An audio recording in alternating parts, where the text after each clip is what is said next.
So fuck around and find out. Let's go. Iko sawa? Shit. Hiyo waveform ni kubwa ama nini? No, umeshout. Oh. Aya.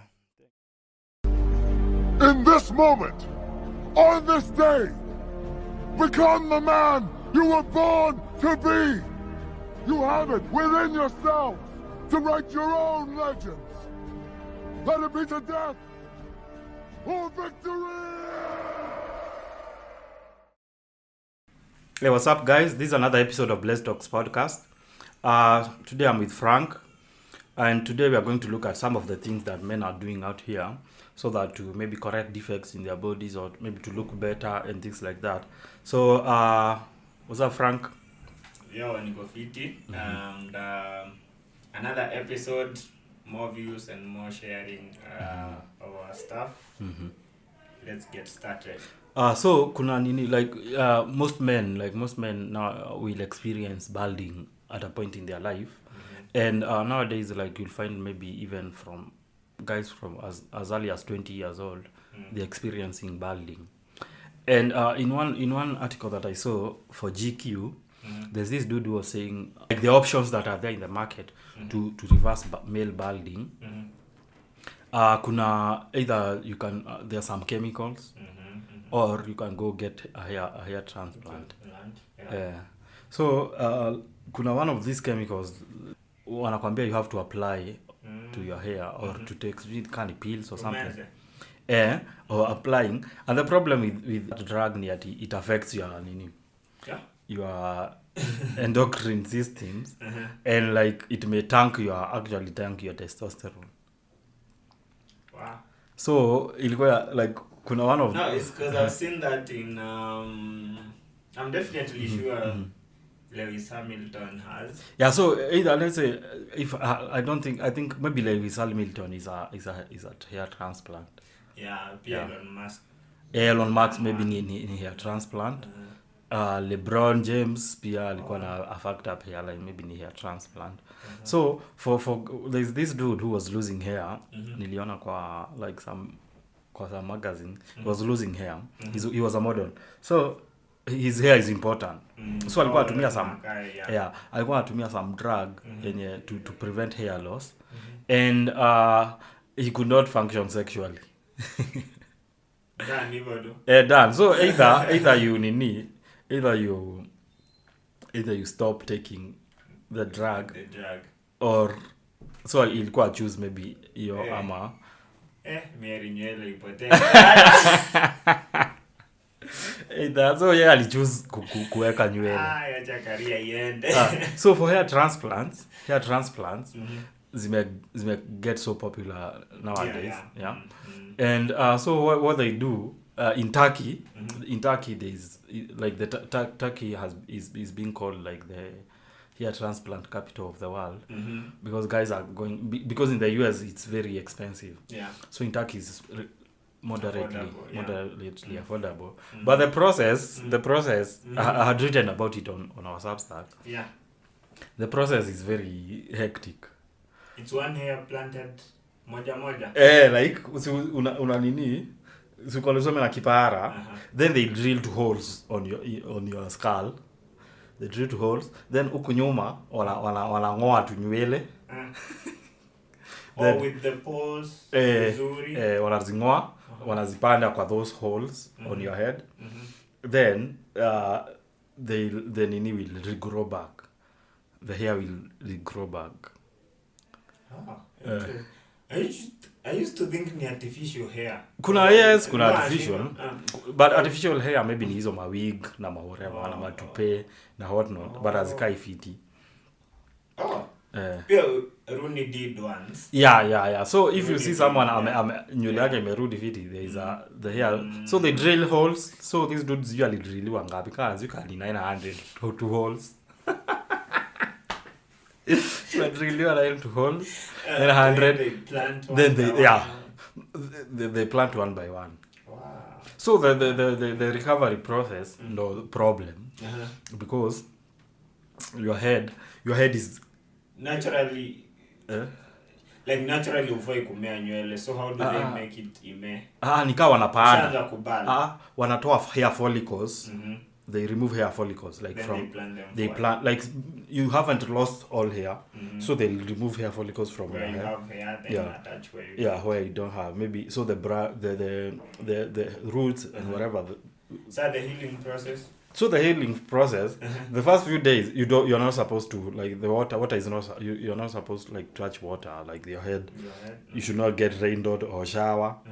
And huwezi lala, like huwezi lala. So this dude, like for the past maybe 1 week or maybe 2 weeks, you just sleep kama umesimama, or you seated. You can't sleep like you can't lay down. Then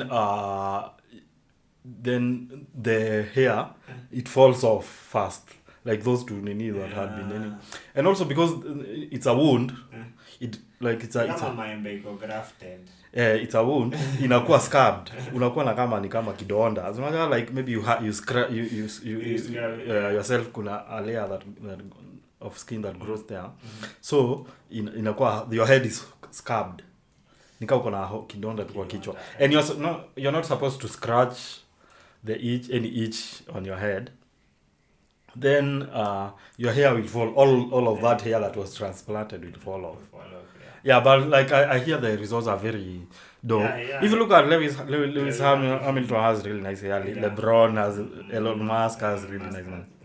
So you can check out this story on our Substack about like the process of hair regeneration. Hair regeneration. The other thing that caught my attention is limb lengthening.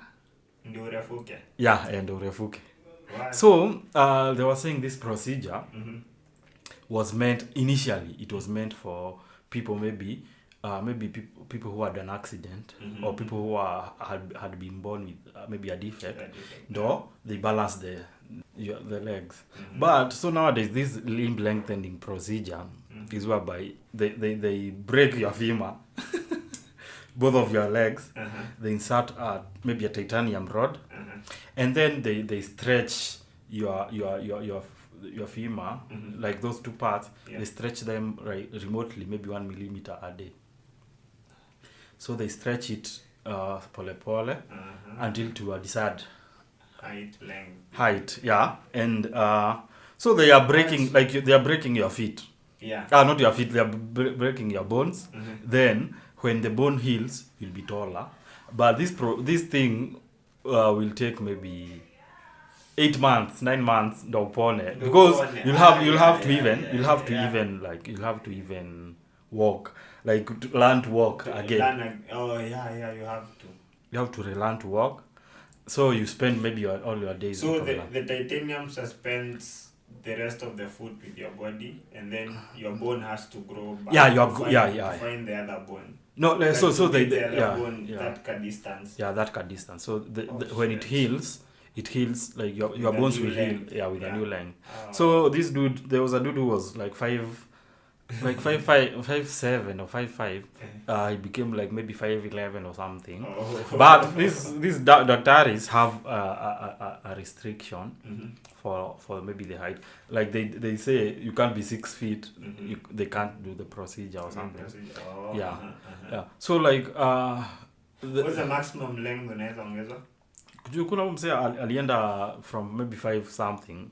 Maybe I don't know the specific height, but maybe 5 feet or something. Not 5 feet, 5 inches. Yeah. You can gain like 5 feet or something of that sort. Maybe 5 inches. But it depends. So the problem is short people here you can. Yeah. The problem is the cost. No.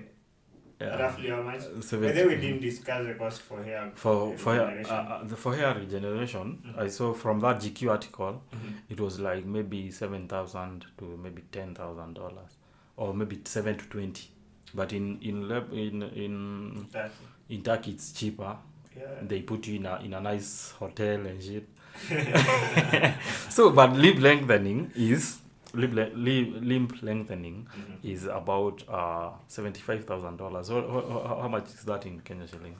Roughly it's 8 million. 8.5. Yeah, let's say 8 to 10 million. Sasa tungesema tu 7.5. 7.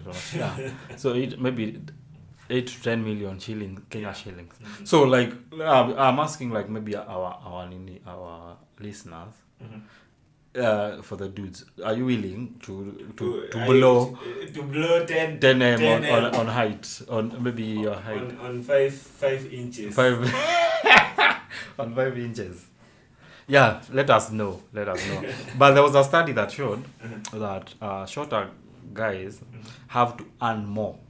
Like maybe earn more. Yeah. They have to earn more so as to compete in the dating market as compared to maybe taller dudes. Bro, you already carry 6 inches, 7 inches. Mbona unaongezea zingine? Then the other thing that was interesting was there's penis enlargement, surgical, not easy these are creams that we see. Those most of the time, those don't work mostly, but we'll discuss those. So for penis enlargement, there's a procedure where they'll cut your your penis, your shaft. Yeah, your shaft.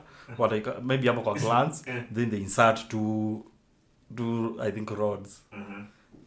Then when your penis heals. When it heals. So it's just the same technique like the height, but So the procedure, that procedure, I saw very funny things about that procedure. Penis enlargement. How much does it cost, or is it worth the risk? So inaitwa penuma is a type of penis enlargement surgery that involves inserting a piece of silicone under the penis to make it longer or wider. It's not it's not this procedure is not a treatment for ED. We will discuss ED later. And it's expensive because it costs maybe $15,000. That's like 2 million. Yeah. So they'll whatever they'll cut some canini on your shaft or insert these two silicone. Pillars. So so the penuma could enlarge the average penis up to a length of 6.1 inches when flaccid and 7.7 inches when erect. High cost effective. You already have enough. So yeah, one of the fucked up things.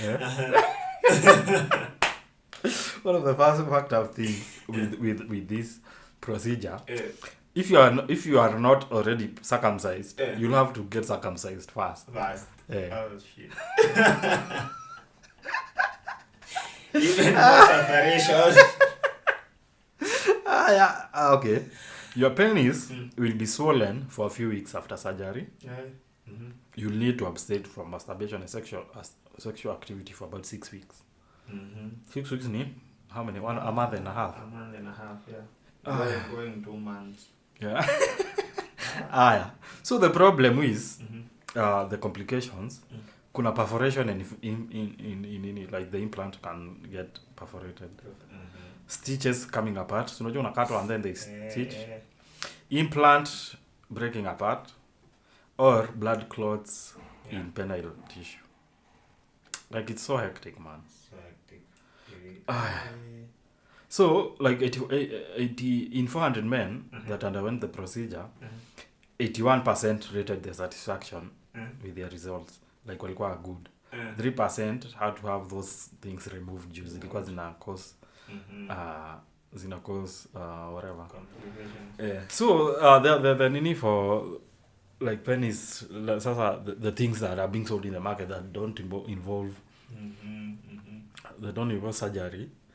One of them kuna penis pump, vacuum pump. Oh, vacuum pump, yeah. So where you insert a penis inside some car tube, the vacuum, and then you vacuum.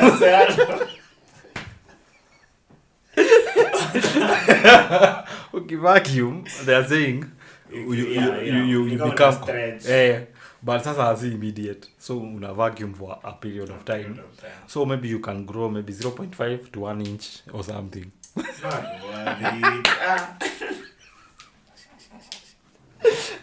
The other the other ingine, the other procedure that has been loaded as to work, it's using weights on your penis. So they say at your penis is like another muscle. So ukiweka nini ita weights.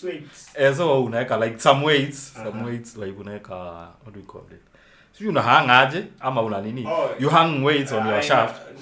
The most the common one I've had or come across was weights of your average towel.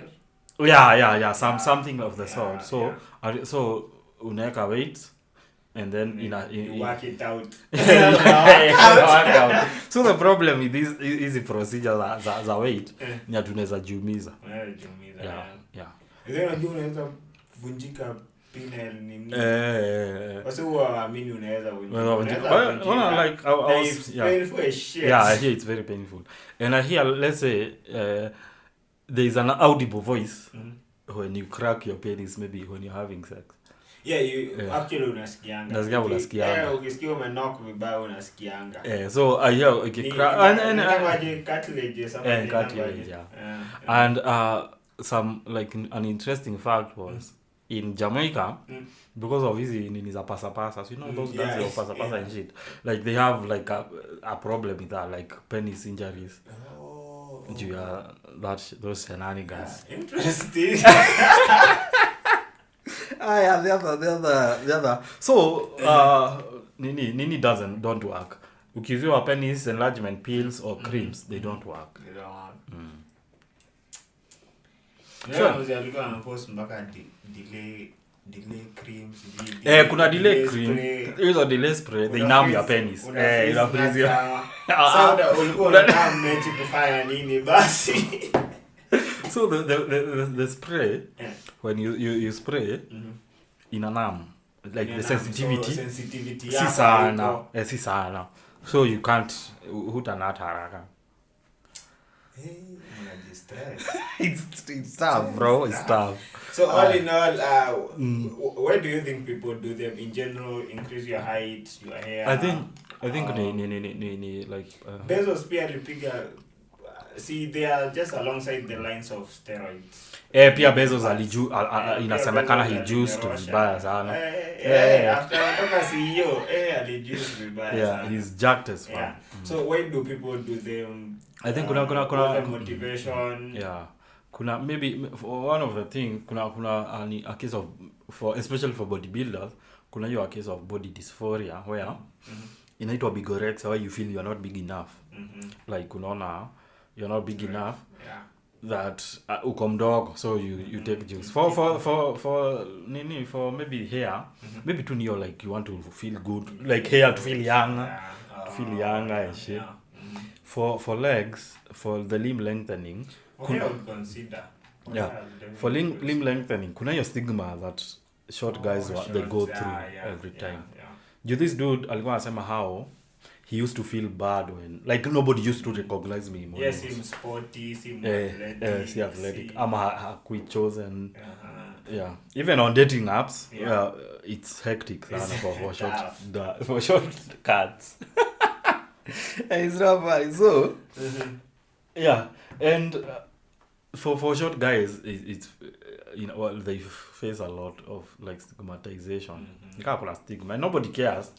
So primarily sana ni it's not even peer pressure, it's self-esteem. Yes, it's self-esteem, yeah. It's a self-esteem thing. At any stage of it that you look at it, it's self-esteem. Yeah, it's self-esteem. There's a way I want to look, there's a size I want to be. Yeah. So and then for like the nini, for most men have your penis anxiety, like the size of their penises. And like from some studies they were showing how like maybe most men associate maybe bigger penises with like satisfying women more, ama with masculinity. And when you're like with time, like the access to porn and shit like that, you may find that so many men are quite jaded about the size that they are packing. Interesting. Okay, people do go through this. Uzuri tunazionanga kwa mitandao every day. So if you feel like maybe Also now that's the reason why people do it. What's the best way to overcome your insecurity? Because in general, insecurity and insecurity. Yeah. So I think you have to work with your strength, because every one of us to call something that we do better than everybody else. No. So for instance, for your hair, like for most guys, if you are losing your hair, for most guys work on a very great beards who are losing their hair. So if you accept your hair is going, go shave yote, and you get jacked, there are women who dig that look, bald dudes with great beards and who are jacked. Kama there's this dude, naitwaje, Sheman Moore, is an actor. In SWAT anaitwa Sergeant Henderson or something. He looks really good. Venye amenyoa. Akinyoa alafu apige and he's very well built. Yeah. I think like for like kuna vitu zingine unakubali huwezi change, maybe like your height. Ndio. Hata height. Height unasumbuana. Unakubali huwezi change. For like your penis size, your guys have to realize that most of the time, if you are like above average, let's say there was some who was saying ikifika the average penis size is like 3 inches, ikifika 2 inches ndio inakuwa abnormal, like it's a micro penis or stuff. And like especially since us dudes who are in this side of like in Africa or something, the average penis size in Africa it's bigger than the world average. Umepack hit. And the other thing is, if your nini is functioning normally, if your package is functioning normally, if you can satisfy your woman, if you get your erections in the morning, uko better than so many men. Kuna most men who can't like get hard without any assistance. So unaangalia your wins. Una tick boxes. Una tick boxes where. Okay, of course, insecurity will always be there. Insecurity lazima zitakuwa. Hata ukaweza get hiyo regenerative, you'll still have some more. There's some other things that will be so of course wrong with your body. Kusema tu a win is a win. A win is a win. A win is a win. And keep it moving. Hata uko kwa kupack and shit. Pia sometimes technique. Yeah, exactly. Technique. Technique is better than size. So kuna some study that was done in Kisumu on fishermen, couples, and why these wives of fishermen were cheating on their husbands. And one of the reasons was sexual satisfaction. These women who used to cheat more hawakuwa wanakuwa satisfied sexually, and also hawakuwa wanapewa their favorite sexual positions, or their husband had bigger penises than average. So they will cheat with with smaller penis juu ya satisfaction. I get. So like as men tuko so bothered by the size, while women most of the time don't give a fuck about ikipita some certain. Interesting. So we kama uko hapo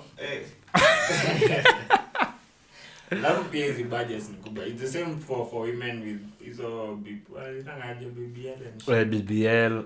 Wengine niliona mpaka wana increase size ya lips and hizo it's like sasa I also think there are some who do well for careers kama wewe wa model anaweza choose me sitapiga mechi tena acha nisecure ama a porn star will choose a bigger penis. Even for people like Lewis Hamilton. Kona do. Na pia anakaa wewe unaimagine kama Lewis Hamilton. Anakuwa kipara. So all of us tuko na our insecurities. And again, but they might work for you. You might fix it and you become something new. And if you can change something, if you have the capability, go for it. So I think give a us conclusion kwa hiyo topic. Yeah, give us a good conclusion. Give us give us your thoughts on this stuff. And in case you need any resources, you can hit us up. Yeah. You can check our Substack. Yeah, the Substack will be active. Yeah, it's very active with these studies, with these papers, with these articles. So they can check that out. Awesome. Peace out. Nice episode. Take care.